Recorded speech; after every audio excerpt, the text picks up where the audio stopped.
नमस्कार रसिक प्रेक्षकांनो, निसर्ग आणि मानवाच्या नात्यातील विविध पैलू उघडणाऱ्या आपल्या लाडक्या जय चौधरी क्रिएटर या यूट्यूब चॅनलवर तुम्हा सर्वांचे सहर्ष स्वागत. आज आपण एका अशा विषयावर बोलणार आहोत जो सध्या ग्रामीण आणि शहरी भागातील भीतीचा विषय बनला आहे. तो म्हणजे बिबट्याचा मानवी वस्तीत शिरकाव. पण खरंच बिबट्या आपल्या वस्तीत आलाय की आपण त्याच्या हक्काच्या घरात अतिक्रमण केलंय? चला तर मग शोधूया या प्रश्नाचे उत्तर. समस्येचे मूळ, पर्यावरणाचा ऱ्हास. त्याच्यामध्ये 4 प्रमुख मुद्दे आपण बारकाईने पाहू शकतो. जंगलतोड. लोकसंख्या वाढल्यामुळे आपण जंगले तोडून तिथे वस्त्या केल्या आहेत. 2. अतिक्रमण. अभयारण्याच्या सीमेपर्यंत मानवी हस्तक्षेप वाढला आहे. 3. अन्न साखळी विस्कळीत. जंगलातील नैसर्गिक शिकार, हरणे, रानडुक्कर इत्यादी कमी झाल्यामुळे बिबट्या भुकेपोटी बाहेर पडत आहे. 4. पाण्याचा अभाव. उन्हाळ्यात पिण्यासाठी वन्यजीव ओढ्या नाल्याच्या शोधात मानवी वस्तीकडे वळतात. मानवी वस्तीत शिरकाव आणि संघर्षाची कारणे. याच्यामध्ये आपण 3 मुद्दे बारकाईने पाहू शकतो. 1. ऊसांची शेती. बिबट्याला ऊसाच्या शेतात जंगलासारखे सुरक्षितता मिळते, त्यामुळे मादी तिथे पिल्लांना जन्म देते. 2. भक्ष्याची उपलब्धता. गावातील मोकाट कुत्री, पाळीव शेळ्या, मेंढ्या हे भक्ष्यासाठी बिबट्याला सोपे भक्ष्य ठरू शकते. 3. गैरसमज. बिबट्या दिसला की लोक घाबरून त्यावर हल्ला करतात किंवा त्याला हुसकावून लावण्याचा प्रयत्न करतात, ज्यामुळे तो अधिक हिंसक होतो. जनजागृती. काय करावे आणि काय टाळावे? 1. एकटे घराबाहेर पडू नका. रात्रीच्या वेळी एकटे बाहेर पडणे टाळा. सोबत टॉर्च आणि काठी ठेवा. परिसर स्वच्छ ठेवा.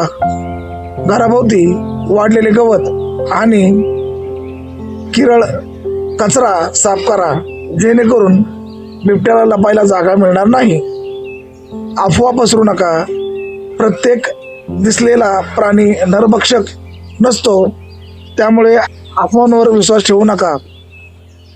वन विभागाला सहकार्य. बिबट्या दिसल्यास स्वतः कायदा हातात न घेता वन विभागाला तातडीने कळवा. आतापर्यंतच्या चर्चेच्या निष्कर्षाकडे पोहोचताना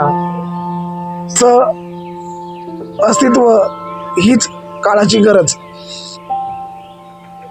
शेवटी मित्रांनो, हा निसर्ग जितका आमचा आहे तितकाच तो या मुख्या प्राण्यांचाही आहे.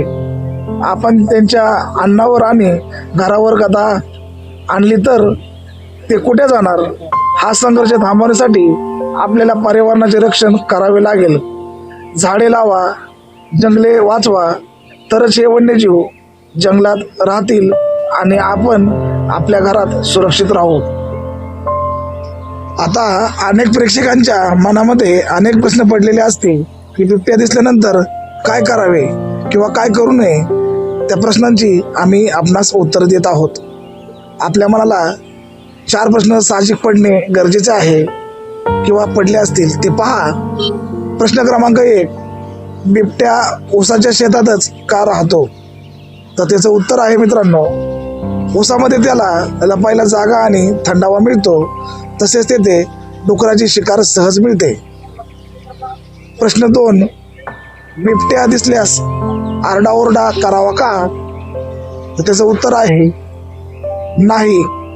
मोठ्याने ओरडल्यास तो बिथरून हल्ला करू शकतो. शांत राहून हळूच सुरक्षित जागे जावे. प्रश्न क्रमांक 3. वन्यजीव संरक्षण कायदा काय सांगतो? उत्तर: बिबट्या हा सुरक्षित प्राणी आहे, त्याला मारणे किंवा इजा करणे हा कायदेशीर गुन्हा असून मोठ्या शिक्षेची तरतूद आहे. प्रश्न क्रमांक 4. रात्री शेतात पाणी मारायला जावे लागते तेव्हा काय काळजी घ्यावी? तर या प्रश्नाचं उत्तर आहे, सोबत रेडिओ किंवा मोबाईलवर गाणी लावा, जेणेकरून आवाजामुळे बिबट्या लांब जाईल. जर तुम्हाला हा माहितीपट आवडला असेल आणि ही माहिती महत्त्वाची वाटत असेल तर जय चौधरी क्रिएटर चॅनलला सबस्क्राईब करा आणि हा व्हिडिओ आपल्या गावातील प्रत्येक ग्रुपवर शेअर करा. जागरूक व्हा, सुरक्षित राहा. जय हिंद, जय महाराष्ट्र, जय संविधान, जय भीम.